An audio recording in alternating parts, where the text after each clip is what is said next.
your passion doesn't have to do anything with your business. Now, it's true that if you are passionate about a business, you're going to work at it harder and longer. Absolutely.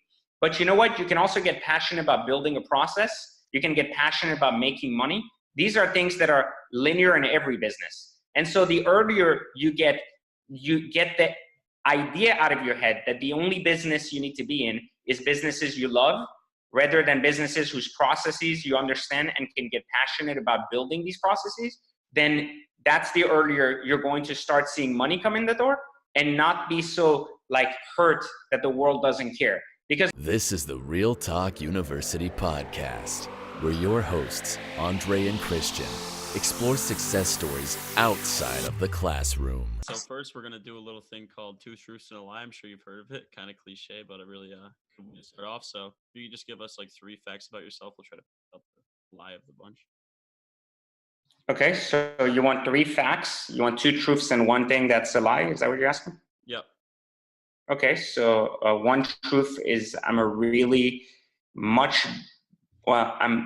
rephrase that. I'm a huge watch and car collector, very, very large. And a lot of people who know me actually know that, but very few people who don't know me actually know the depth of the collection. And another truth is that a very few people actually know how bad, I should say a lot of people know how bad the situation was when I first was brought up and came to America for the first time with my mom. Things were really, really a disaster, and we used to live in cars and things just sucked, big time. Yeah. And then 1 lie is that people think I never went to college.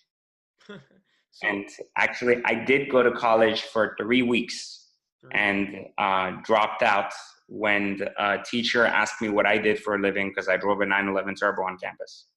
Oh my God. What did you tell her? Jeez. No, it was a guy, actually. He just asked me. He thought I was faculty because I was I look older. When I was a kid too, I looked like I was like I'm Persian, so I looked like I was like 40 when I was like in my 20s. And so a teacher asked me, he was like, what are you teaching? And I'm like, I'm not teaching, I'm a student. And he goes, he's like, so how is it that you're a student and you drive a car like that? And I told him, I was like, hey, I'm working a bank. And he's like, why are you in college then? I was like, I don't really know. I'm supposed to be in college. So I literally took my car and drove off the campus and then never came back.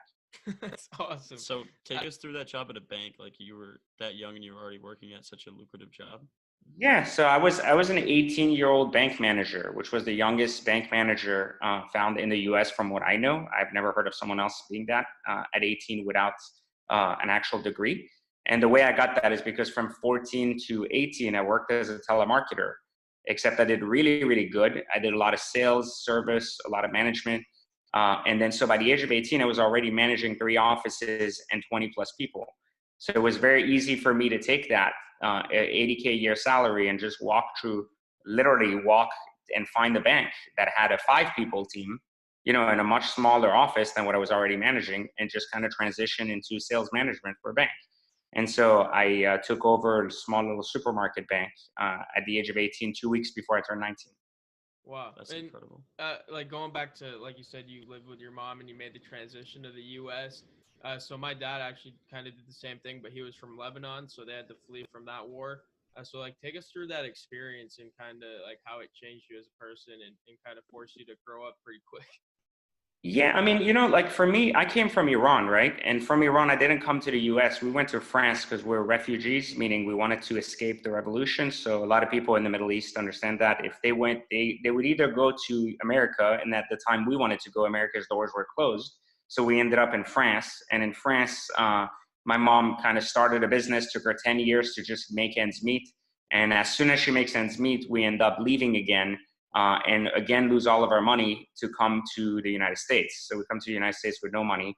And, we have to start over again. And so she starts with the 10,000 she had left over from all these years working in France. She starts a restaurant and it goes to complete shit. This is in LA. And then we go from LA to literally we get a U-Haul truck and tow whatever we have all the way to Virginia to live in her brother's basement. And we did that for a couple of years while she worked as a cashier. Like, so this woman that was like top of import export for a company like Lockheed Martin in Iran, you know, and works directly under the king, ends up being an $8 an hour cashier in her brother's restaurant. And, you know, I saw that. So as being a person that's like, you know, 15 years old, you're watching I was about 14 and I was about to turn 15, and I saw my mom just being in this position where I was like, that's not what my mom's supposed to do, right? Like, she didn't work her entire life so she can be a cashier taking orders for $8 an hour. So it just kind of changed me to say, whatever I have to do, I'm going to go do. And whatever that is, even if it's mow lawns, clean cars, do whatever it is I'm going to do so that I can help my mom, you know, one way or another. And originally I tried to get jobs, you know, even at 14 with a work permit, but it wasn't working because I didn't have a green card. So I couldn't work. You know, I didn't even have the chance to work, even though I wanted to. I went to McDonald's. I begged for $3 an hour to clean floors and toilets. And I was like, if you let me do that, I'll just get paid $3 an hour on the back end, because I could walk to McDonald's. It was close to the house. Yeah. I didn't need a car. And I said, let's just do that. And the guy was like, I can't hire you, man. I'm a company. Like, and I can't get caught hiring people who can't work legally. So I said, all right. So I went around the neighborhood and I would wash cars for $5 a car. And what's funny is, I tell you this, I was washing cars for $5 a car, even when it was negative fucking 10 degrees outside. So the shit would freeze. Like I had the chemical, like the waterless wash, and the shit would freeze from the bottle to the car before it even hit the car. And I would still, I know he's laughing, but it's true, dude. Stop laughing. It's fucked up, but it's true. So I used to literally go and wash cars, and people were like, how are you going to wash the car? It's freezing. So what I would do is I would literally get them to take it to the close by gas station so that there would be a little bit more heat. So I could literally wash their cars, and it would take me 3 hours to earn $5. But I just was in this mode where I was like, I can't afford to do nothing. So $5 for 3 hours is better than $0 for 3 hours. And so whatever it was, I committed to it until I was able to eventually con a guy at my school to get me a job as a telemarketer. That's amazing. Wow. So it's reality. You know, I think it's something a lot of people don't talk about, right? It's the fucked up part of life, you know? Yeah, and I think nowadays, especially just with like social media and all that kind of stuff, like the true like work ethic kind of just disappeared. Like, people don't really know the true reality behind that. Well, I think, you know, you talk about social media. I think a big part of social media is it doesn't show the whole picture, right? It's like a photo. Like, when we think social media today, we probably think Instagram more than Facebook. It's more popular, right? And we look at that and we go, I'm looking at a photo and it's like this big, right? But what is the real context of even the photo? Take away like everything before and after and all the fancy shit. Just what is the context of the photo, right? Is it a posing photo, or is it a reality of someone's life, right? And then is there a before and after that photo? Like, what's going to happen once the camera is not rolling? What happened before the camera was rolling? And those are the things people aren't talking about, I think, out there. Yep. 100%. So was your experience washing cars kind of your first moment that you wanted to be an entrepreneur? Did you kind of discover that passion later on? I never wanted to be an entrepreneur, man. Being an entrepreneur sucks. Like, it's the worst. You have to outwork everybody. Nobody gives a shit about your idea. Every second you come up with a project or something and you're excited about it, nobody wants to buy your product. Nobody gives a shit about what your thoughts are. You want to save the world? They don't care. You want to build a product that's amazing? No one's going to buy it. You want to create software that's going to change how people do business? They don't believe you. They don't trust you, so they're not going to try it. And it's like, you could do the best thing in the world and you'd be pulling teeth trying to give it to people. So trust me, I didn't want to be an entrepreneur worth shit. I had to convince someone to pay me $5 to wash their car for 3 hours. You know what I mean? Like try to put that in context, right? And so for me, it wasn't even entrepreneurship then, because I don't believe that's what entrepreneurship is. It was a job. It was like, I can't be hired, so I have to buy myself a job. And the job was whatever the fuck people needed me to do for $5, $10, I'd do it. And when I did get a job, I gave up on that car wash thing. I was like, fuck that. I'm not washing cars for $5 anymore. And I thought like, oh, great. So now I have a job. I'm going to make all this money. And then I started realizing that even my job had breaks. You know, like I had a 30-minute break, an hour break in between. And I used that break time to literally go back to washing cars, even though I hated it. I was in the same building. It was a commercial building. And I was like, I'm going to go outside, put flyers on people's cars and see if they let me wash their cars for the 2 hours of my work.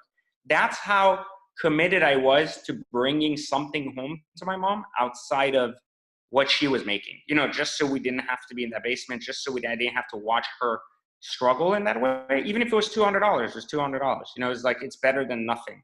And so, you know, that's that. And then after that, I went into banking. I got really good at banking.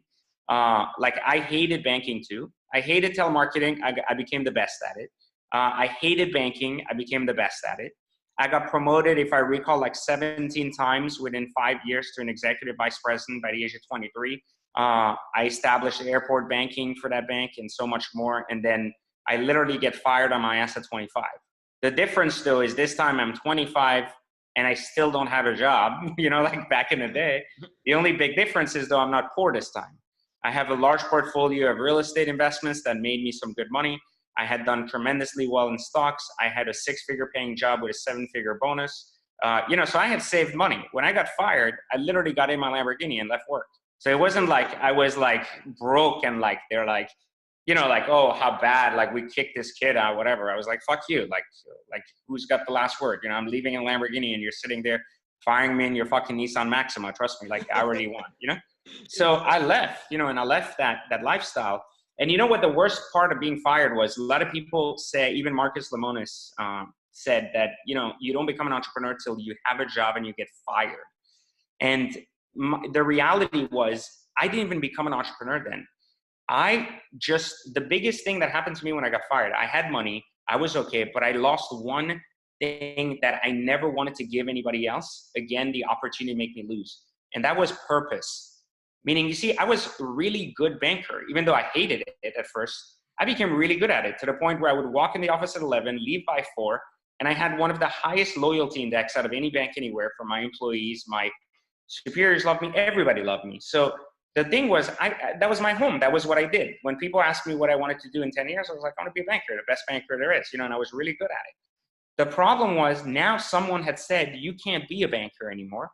And there was no other bank in the country that was going to give a kid, literally, because the youngest person after me was like 65 in my same position. I was 25.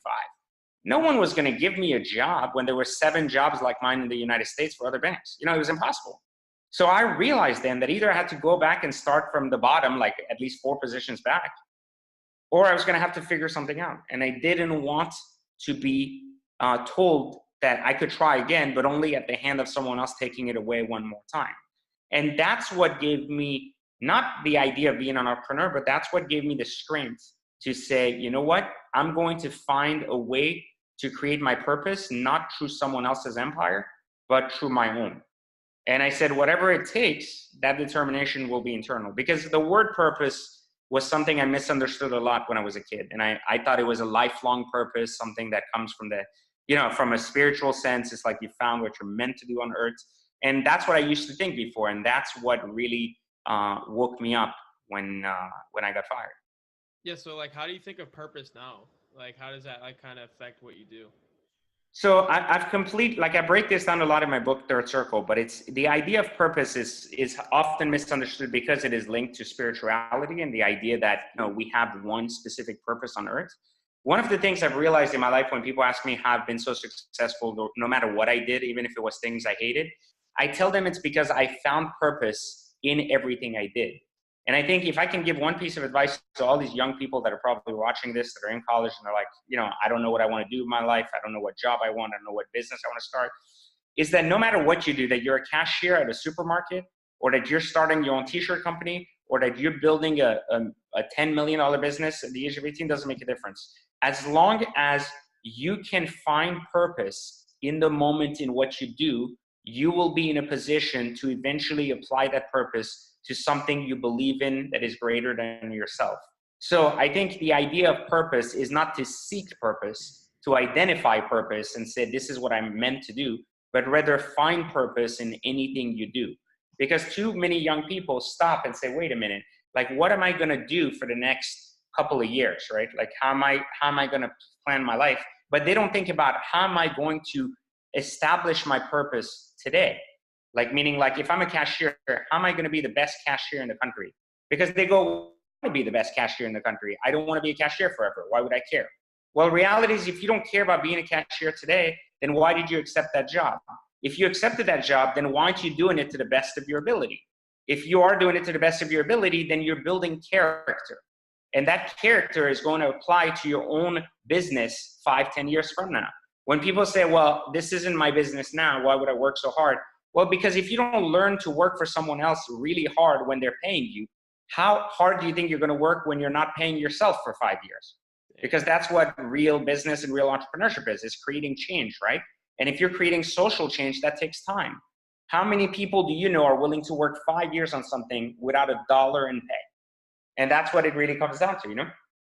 Yeah, it's so true. And not a lot of people are like willing to like say that or share that or like be honest and open about it. So like, and then you kind of mentioned like when you were doing telemarketing and banking, like you hated it.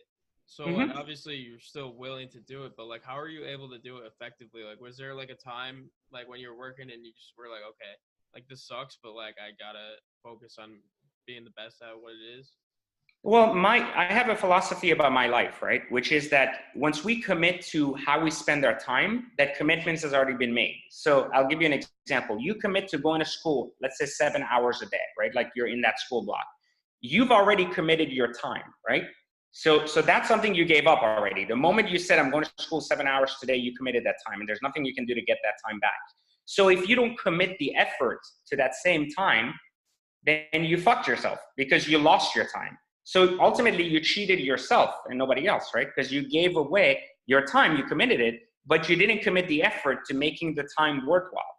And so if you don't have these two pieces to the equation, then you're never going to make it, right? Because you're giving away the most precious thing you have, but you're not giving away the other half, which makes it worth something to someone. So ultimately you've cheated yourself. And I felt the same way about work. I would go to work for, let's say, 12 hours a day, right? Or 10 hours a day or 8 hours a day, whatever that work day is. I've committed my time. Now I can choose how I commit my effort. Either A, I go in and I put the best effort forward and there's a 1% chance I get promoted, a 1% chance I make a commission sale, a 1% chance I get some bonus money, right? Yeah. Or I guarantee that I make nothing more than the basic commitment that I've made, which is to sit there. So if I'm already going to sit there 40 hours a week, then why wouldn't I sit there and actually effectively maximize my effort that I've already committed to my time?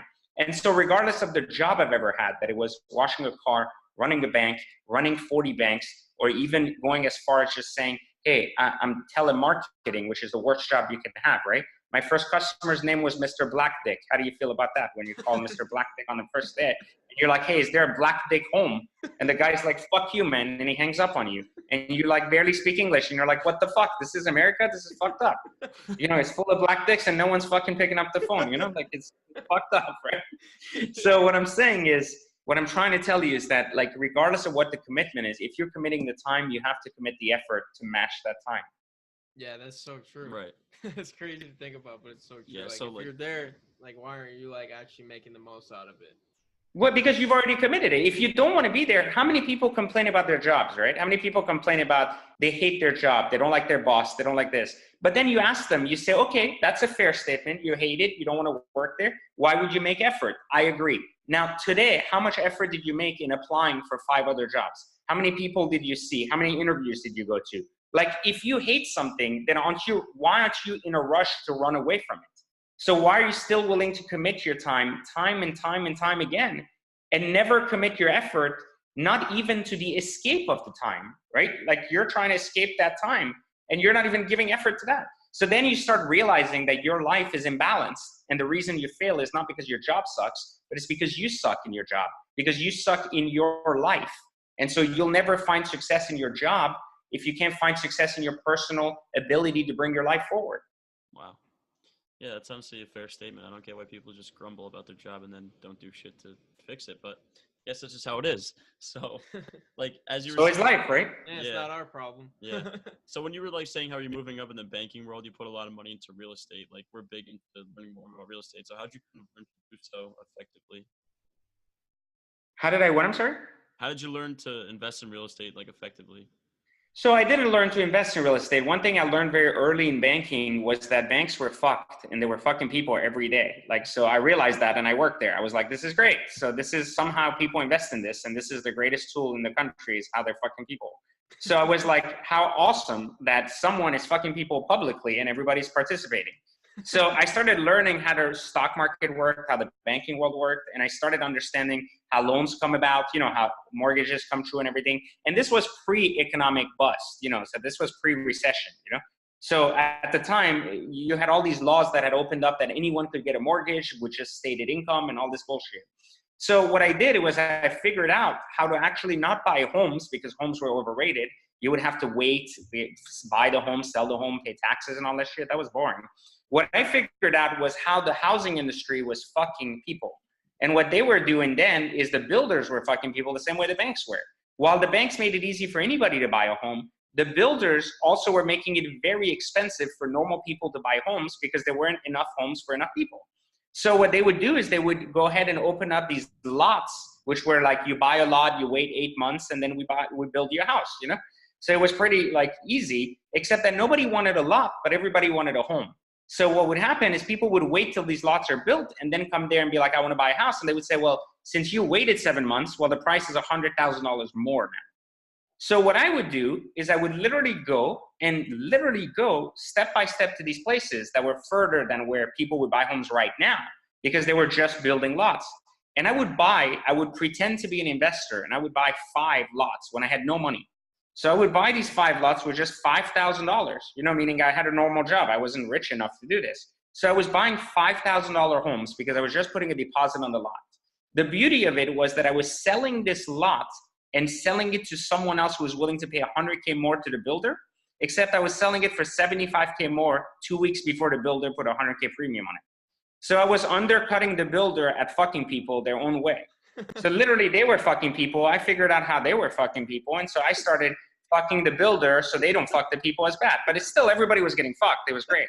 It was fantastic if you think about it, because I was able to sell and buy 72 homes without actually shelling out a single dollar outside of the $5,000 per home.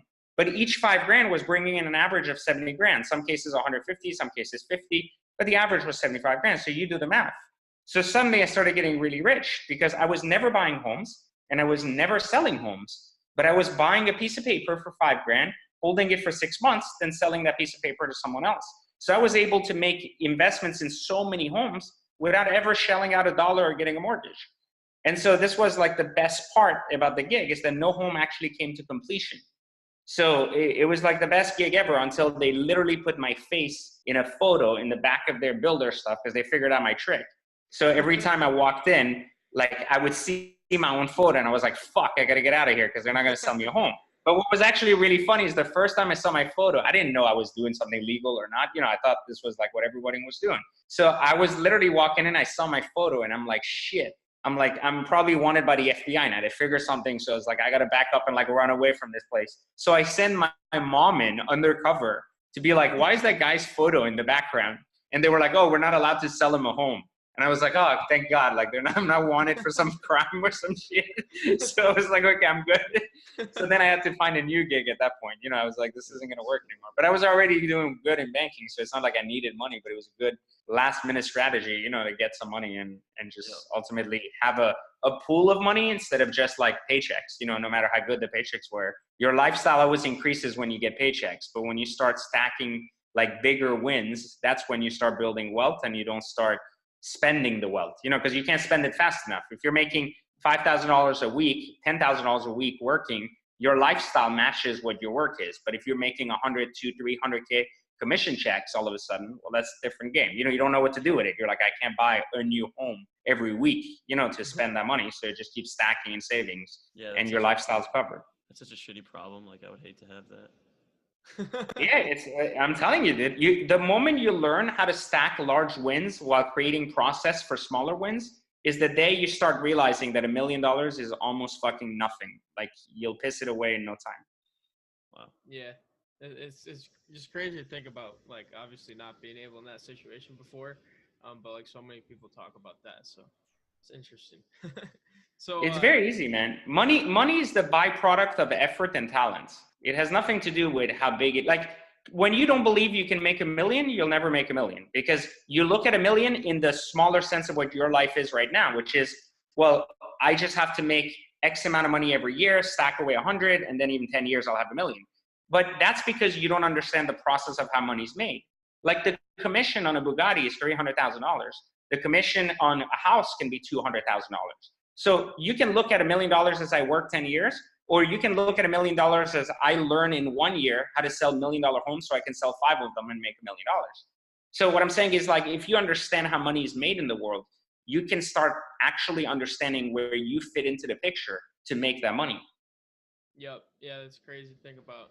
There's always like a different avenue, and there's always like a different job for everyone to do. And obviously there's money involved because you're just trading value, really. Yes, but you see, there is money in everything. And if every college kid in the world learns that, then they stop worrying about how do I make money. Instead, they'll worry about how do I get so good at something that I don't have to get money, but money comes to me. Because that's the question people aren't asking. They're asking, how do I make $1 million? They're not asking, how do I make $1 million come to me? And that's the big reason why they're always working for their money. Because if they are so good at something that people can't stop actually asking them to do a service, then they raise their rate enough. Then they have to hire people to do that service on their behalf. And that's how business is built. You know, it's on the idea of being so talented at something that you can streamline that talent into a process that other people pay for without you fulfilling that specific process anymore. So if other people do it, then you're still getting paid. You pay them 50%, but you're not working and you're still making all the money. And that's the idea of a real business. And that in itself isn't even entrepreneurship, but that's at least process-driven businesses that make real money and not just people buying themselves a job. Yeah. So like, obviously you had a lot of like experience and success with your early businesses. So like, what were some of the lessons you learned like when first starting out, like building a company?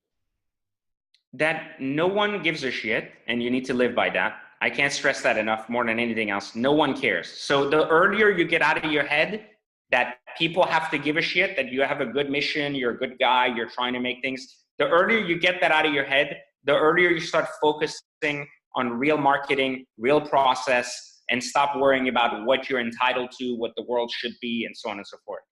2, that you need more than anything else in the world, be true to your word to yourself. So I think this is one of the biggest mistakes people make, is they make a lot of promises to their customers, but they don't make promises to themselves. Like whatever you say you're going to do, like if you say you're going to deliver something by 9 p.m., make sure by 8:59 it's delivered, even if you had to literally miss your child's birth.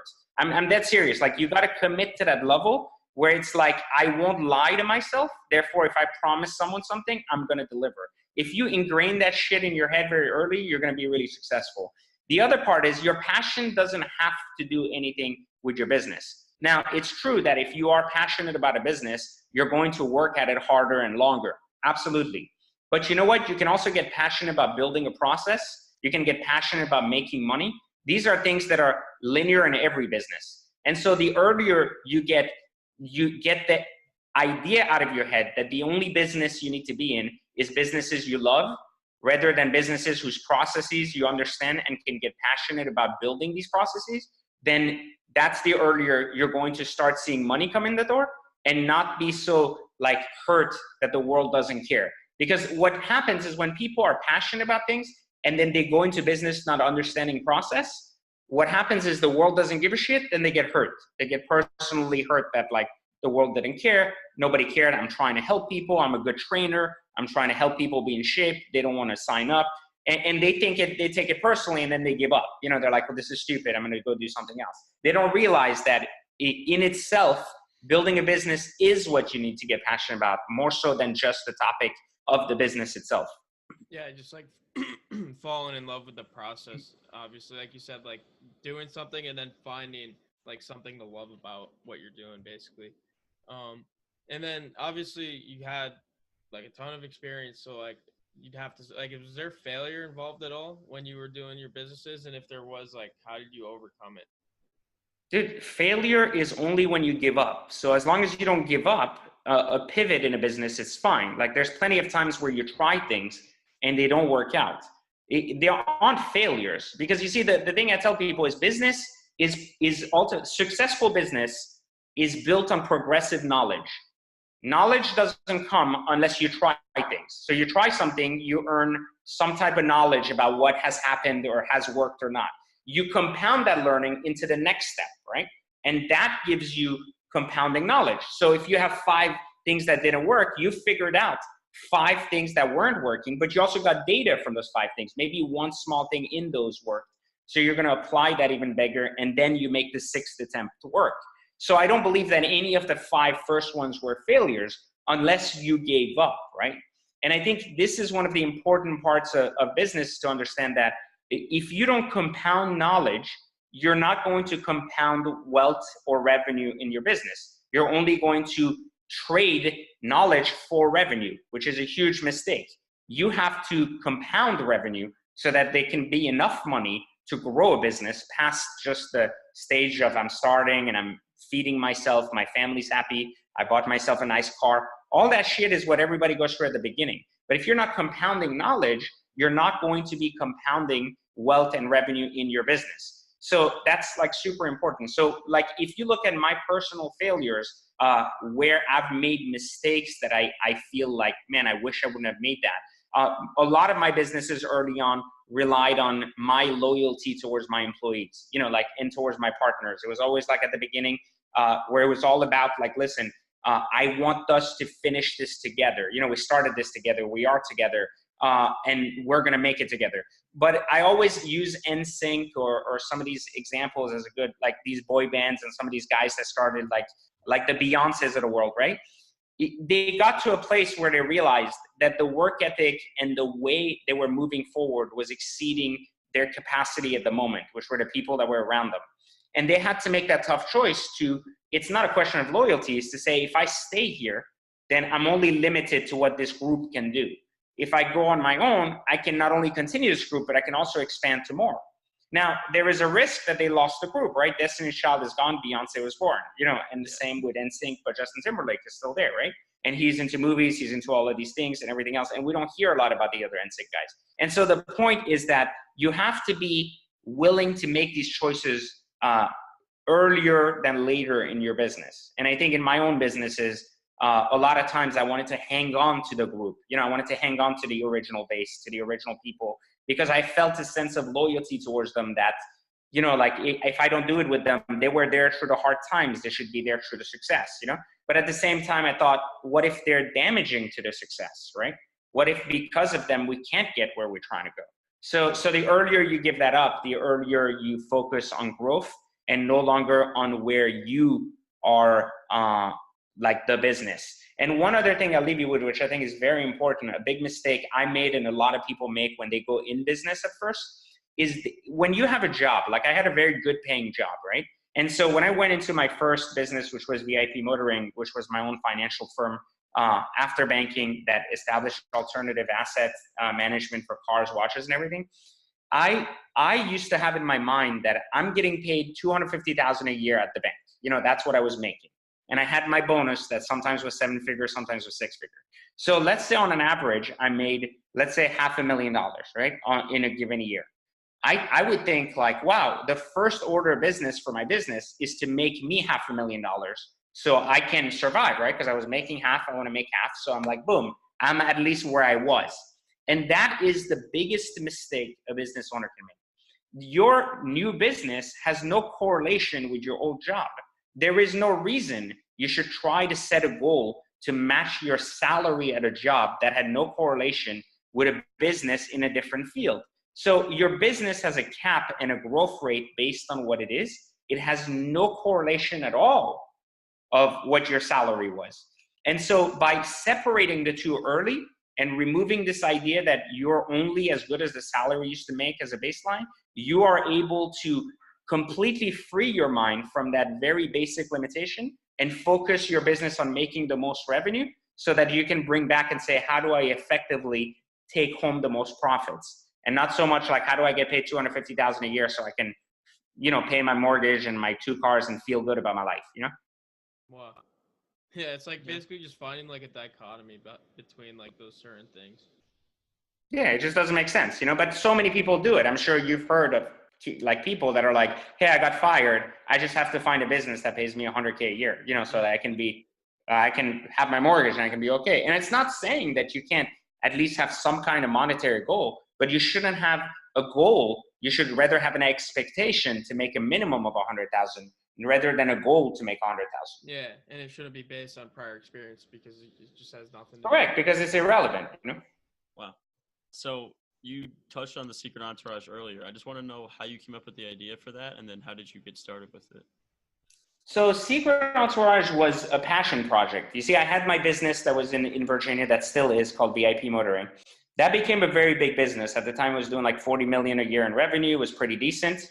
It wasn't like, and let me correct something real quick, because like you get impressed when you hear like 30 million, 40 million, 100 million. Like it's like cock sizes for like horses. Like you got a 14-inch cock and a 12-inch cock, right? It doesn't make a difference. I'm just being honest. Like here's the reality of business that people aren't talking about. If I tell you right now, my business, VIP Motoring, is making $80 million a year in Virginia, that means I got to be fucking loaded, right? Like, because that's a lot of money.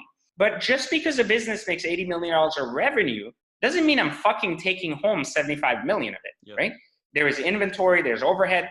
Technically, you're going to laugh at this. That $80 million business makes me less than $3 million in profits a year, which pays me a little bit under $1 million personally as a salary. How fucked is that, right? Yeah. Like, you're not excited if I tell you I make 800,000 a year, but you get excited when you hear 80 million a year. So first rule of business, never fall for the revenue bullshit, because it doesn't matter. Now, here's the funny part. My other business online makes $5 million a year, pays me $4.5 million of it in profit in my pocket. So which business do you want to own? The one that fucking looks good on Instagram? That's like, guys, I'm doing 100 million a year. My cock is like 14 inches long. Everybody should come and be my friend. Or the business that says, hey, listen, my cock ain't that big, but I know how to use it. And 10 inches is enough to make me enough to do whatever I want. So what I'm saying is, the point is that you shouldn't fall in love with revenue numbers ever. Fall in love with the money in your pocket, not the money that's on the sheets, right?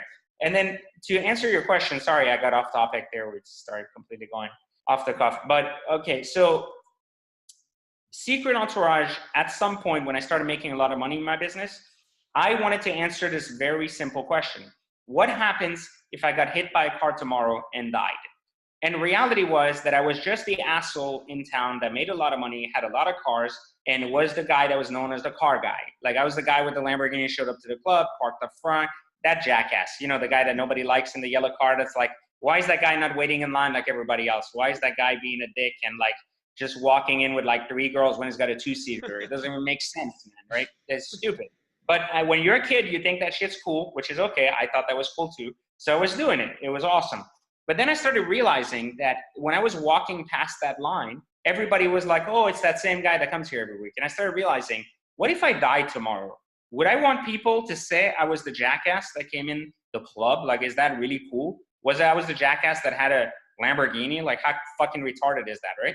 It was so dumb. And then I started thinking about my mom's commitment to life and all the times she sacrificed her well-being for me to be here, like meaning to be in a position to even be in a car like that. And I thought to myself, I said, is her legacy going to end with someone thinking her son was a jackass who just came here and just had nice cars and made some money and whatever? So I started thinking, what are the reasons why I've been really successful in my life? What is my core talent? And I realized that my core talent was teaching. And so I wanted to become a teacher. And I realized that I was really good at it. But I realized that being a teacher wouldn't pay me anything. So I didn't want to go in kindergarten and work to teach what others told me to teach. I wanted to teach what I wanted to teach. And so I started at the time as a joke, a blog called Secret Consulting, which was nothing more than just writing success tips and everything, because I got tired of people asking me, what do you do for a living? How come you're so young in these cars? And so I created this blog and I just started writing stuff. Then people really liked it and they were reading it. So I started putting more effort towards it.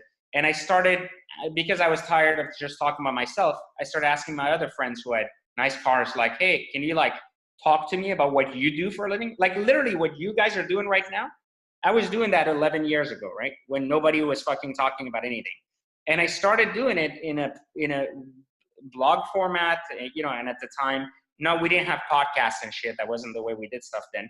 But we had, I was doing a blog. I was doing some basic video Skype interviews when Skype would cut out every 3 minutes because it sucks, And so basically, I was doing whatever I had to get the stories of these people that were not famous.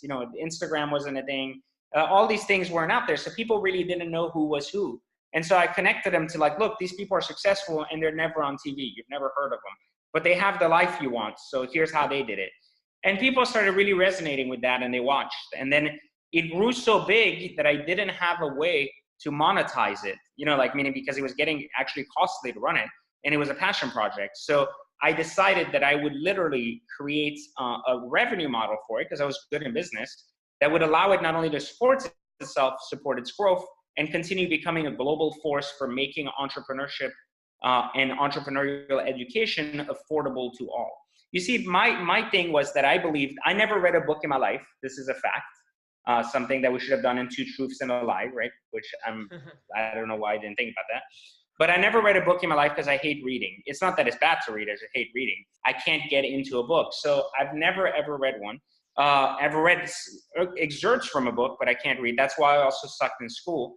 But the point is that one of the ways I've learned growing up was that I wasn't afraid to ask people for 30 minutes of their time for coffee. Like when I had customers at the bank that were just the rich customers, I would be like, let me buy you coffee and you tell me your story. And by learning their story, I would learn their industries. By learning their industries, I understood the flow of money in completely unrelated industries. And so one thing that happened is I didn't get smarter, I got more aware and alert of how money flowed. And so one of the things I promised myself I would do when I made enough money was to build that same opportunity for people who perhaps are not in places that they have access to rich people, they have access to their neighbor to talk to and 60 other people. They don't have Ferraris to have Ferrari friends, and so on and so forth. So the point was, I created a model that allowed someone to literally join Secret Entourage and spend 30 minutes a day, a week, however way they wanted, and sit with one random person that is way more successful than them and just talk to them. Like they're not really talking, I'm talking to them on their behalf, and they're in the first person perspective having a conversation with that person. And as a result of that, they're ultimately just winning because they're getting the same exposure I got, except it's even better than me because mine was random and theirs is actually like, oh, I want to learn about real estate. I'd like to know about IT. I'd like to know about, clothing brands. And a lot of the things, the brands they use are in there, like Movement watches, the guys that created these watches, whatever, Jake and I think Charlie, they ended up, they started because of Secret Entourage.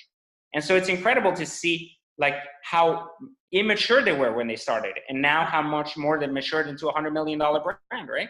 It's a big deal to watch that can happen in 5 years. It's a big deal to believe that can happen. And that's what I hope to give people with Secret Entourage for the last 11 years. And what's interesting is it's the project that takes the most time out of my day. And it's the one that pays me absolutely nothing year after year. Wow. Yeah, but is it the most passion project? Is it the most like fulfilling to you? No, actually it made me open my life to how dumb the world is because by teaching so many people, I unfortunately am now exposed to how disconnected people are from reality.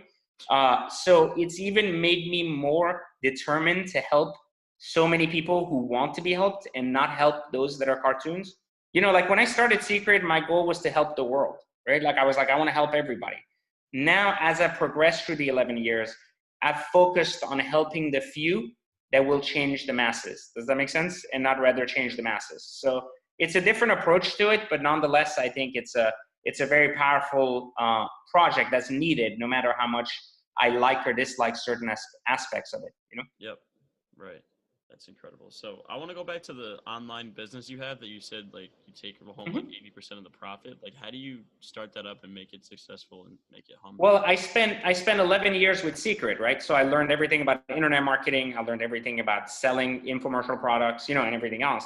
So because I never wanted to make Secret Entourage about money for me, it was never about that. So I never wanted to charge a lot of money, have upsells for huge amounts of money or anything that would make it hard for kids or people to have access to this information.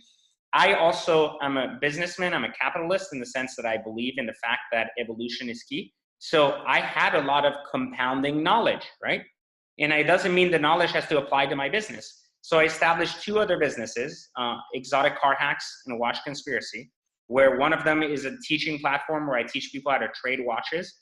So I have the world's only watches trading academy. So it's like trading stocks, except I trade watches. It's safer, it's better, and there's more profit in it. And then the other side is I teach people exotic car hacks, which is ultimately the ability to minimize your costs through luxury lifestyle. So what happens is people are consumers of these things, and I teach them how to be exotic car investors and watch traders instead of consumers of the goods, right? The important thing to understand is that these are not random businesses. This is what my larger firm, the one I was telling you makes $80 million a year, that firm is in Washington, D.C., in Virginia. And that's what it makes its money doing, is doing that for a very select few people. You know, so we manage their alternative assets, which are watches, cars, paintings, and everything else. So we do so, and now we've created the online model for people to do it themselves at home. So if you don't have 400 cars in your collection, or you don't have $1 billion to spend on alternative assets, but you want to buy one car, one watch, and you want to do it the right way, you can take my courses and learn how to use your money intelligently and still have the things you want without losing money. It's very appealing to a lot of people, regardless that they're buying a car or that they're learning to do 3-4 cars at a time, or they want to maximize their money. As a result of that, all the knowledge I've learned in marketing for Secret Entourage has now been applied to exotic car hacks and watch conspiracy. And here's the funny part. Those, because they are for money platforms, meaning I've built them to make money, these platforms have quadrupled Secret Entourage's revenue. In the 11 years Secret has been around, these platforms in 2 years have quadrupled the revenue that Secret makes. Wow. So each of them, not together. So ultimately, they are so hard that, I mean, in a good way, you know, they're doing so well that it's just impossible for me to now almost give up Secret, because in a way I've handcuffed myself to the online model, forcing myself to continue my passion project even at times when I'm down.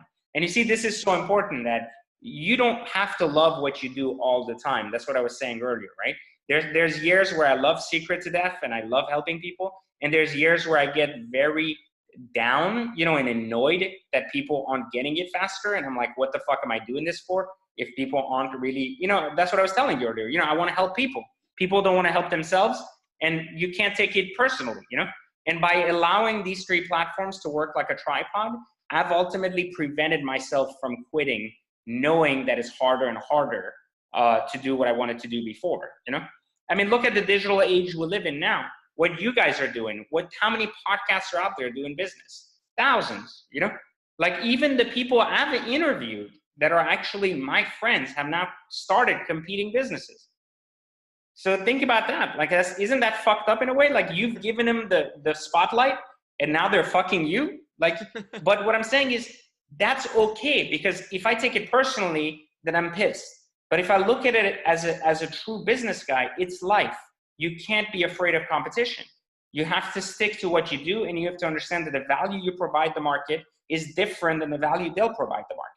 And while it is true that I may lose customers, it is true that I may lose people that may flock over there because it's the new shiny toy, it doesn't matter, because your intention in business is just as important as your process. And my intention was to help people. It isn't always, the process is not always as easy as I wanted to be doing so.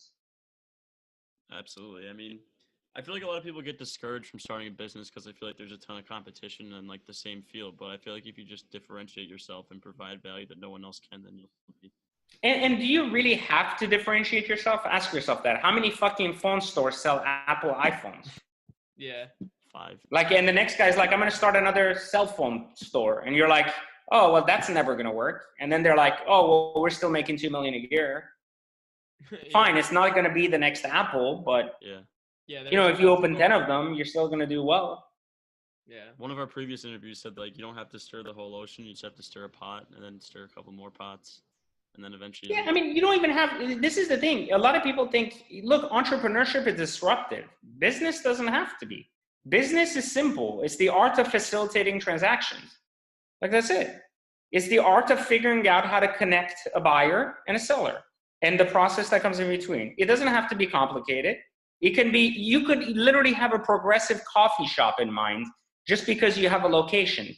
So the location can be the competitive advantage, not the actual serving fucking coffee. Like, it's coffee. Like, how fucked can you make cocaine in a liquid format? You know, like it's the same thing no matter what. I mean, it's the same shit, right? Cocaine is cocaine, no matter you liquefy it or put more fucking sugar in it or not. It's the same thing. So at the end of the day, like, coffee's coffee. Now, yes, one of them tastes more like awesomeness. The other one tastes like this. But at the end of the day, if you're decent in making your coffee, people will drink it. But if you have a great location, it's more likely they're going to try it. And so what I'm trying to tell you is that the disruption does not have to happen in the business model. So many young people confuse disruption with the whole idea of, I got to re-engineer the space. You know, they look at it as like, I got to be Elon Musk. Well, fuck, Elon Musk didn't start as Elon Musk. He started as a nerdy motherfucker that was coding shit, and then he started coding shit with 10 other people. Then PayPal comes along, you know, and then one thing leads to another. It's compounding knowledge.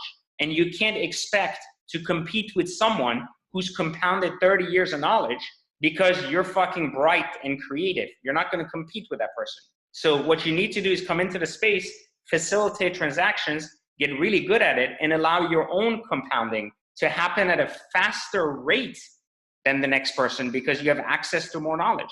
So I tell people, don't try to be me today. Try to do what I've done in 20 years in 5 years. That's true success, you know, because you have more information than I did and you have more knowledge than I can have. That makes a lot of sense. Wow. Yeah. That's awesome. Yeah. All right. So last question before we get into a lightning round real quick, then we'll be out of here. So from my understanding, you published a book before you ever read a book, because you said that you How did you, like, you wrote a book without reading one? How's it even possible? So you want to hear something really fucked up? I actually wrote 12 books. Did you know that? No. You see, that's why it's fucked up, because 10 of them went unread by people like you.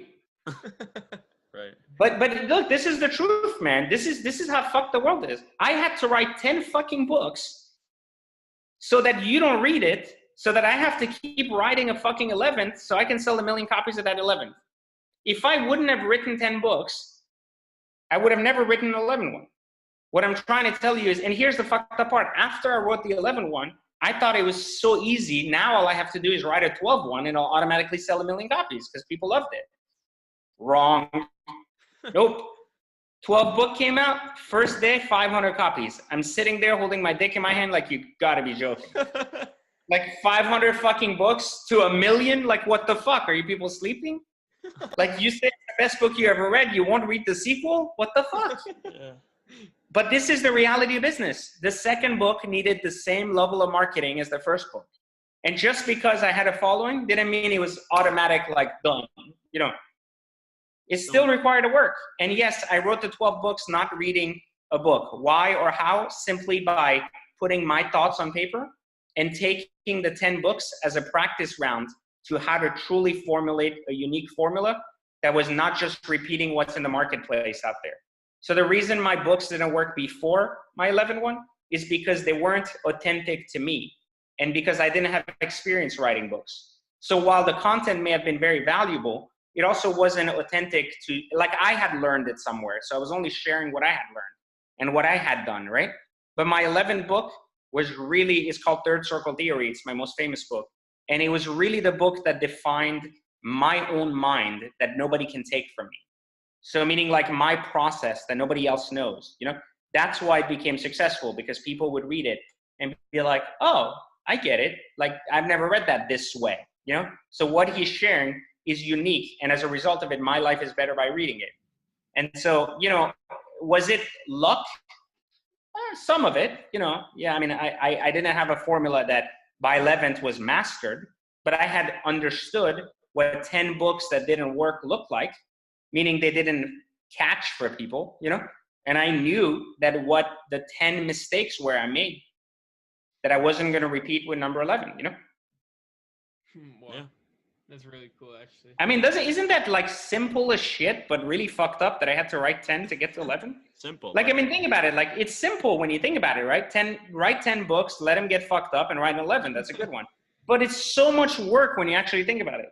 Yeah, that's crazy. Like, I can't even put that into perspective, like writing that many. But props to you.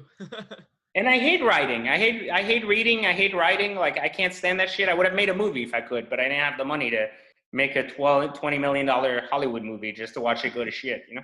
That'd be sick if you actually do that in the future. We'll be looking out for it. You never know, man. Yeah. So we're going to do I'm actually going to be, I'm going to be on Netflix in September. I was in the show, Fastest Car, racing like for, the fastest car in the US, whatever. Oh, really? So you're going to see me in that show, and you're going to laugh your ass off because in my other life, I'm pretty sure I was a comedian at some point because I'm pretty like doing some really epic retarded shit, but it'll be fun. Good television, Hopefully they'll bring me back for something else later, Yeah, that's awesome. So we're just going to wrap up with the lightning round. And the first question is just like, if you could sit down with your 18-year-old self for 10, 15 seconds, what would you say? I would say commit to the trade, not the money. Awesome. What's the worst advice you've ever received? And then what's the best advice you've ever received? The worst advice I've ever received is that you have to have $1 million to live like $1 million. And you should always live within your means. I think it's the worst advice I've ever received because I believe that you should push yourself to put yourself in environments that you do not have access to, only to know what life is like. If you are afraid to buy, like if you're a woman, you're afraid to buy yourself a $1,000 pair of shoes because you only have $5,000 to your name, you will never be in a position to understand how small your life is, that it's that insignificant that you're not buying yourself a pair of shoes. Instead, buy yourself the fucking shoes and level up to figure out how to be in a position to buy another 10 pairs in the next 6 weeks. Don't fall back to your goals. Push yourself up to actually reaching them, Don't settle for life. Push yourself to attain the life you want. That's the worst piece of advice I've received, and why, so I've explained it. The best piece of advice I've received from anybody, actually, have I ever received fucking advice from anybody? Nobody gave a shit about me when I was growing up. So, no, I think one of the things that my mom's always taught me is your word is the most important thing you have, because no one can tell you what to say and no one can take it away from you. So if you don't commit to your word, you'll never commit to yourself. Yeah, those are both great answers. And then the last one is like, what would you put on a billboard for the whole world to see? Like a quote, image, saying, anything. Man, that's a tough one. This is your chance to actually matter. All right. No, I think I've said that. That's how I end all of my books, is he who masters himself will always master the world. And I think this is so important, that it's so difficult for young people with the revolution we're in when it comes to information. You guys get so much information from Instagram, Facebook, news outlets and everything that we didn't have. You, as a result of that information, go further and further and further away from mastering yourself and focus on external factors a lot more than internal. The journey to self-mastery is the single hardest thing you will ever do in your life, but it is also one that will make sure that the rest of your life from the day you do so will never, ever, ever be lived in fear, anxiety, or in the lack of opportunity of seeing the destinations you seek in life and how to reach them. And I know it sounds philosophical, but just trust me in this. What most young people don't have in life is a destination, and they don't have that destination because they don't know themselves enough to know what they're capable of. So if you can master the two, like to master yourself enough to be confident in the destinations you set, no matter how small or large, and be willing to commit to them, you will always find success in life, no matter at what age or time frame you start.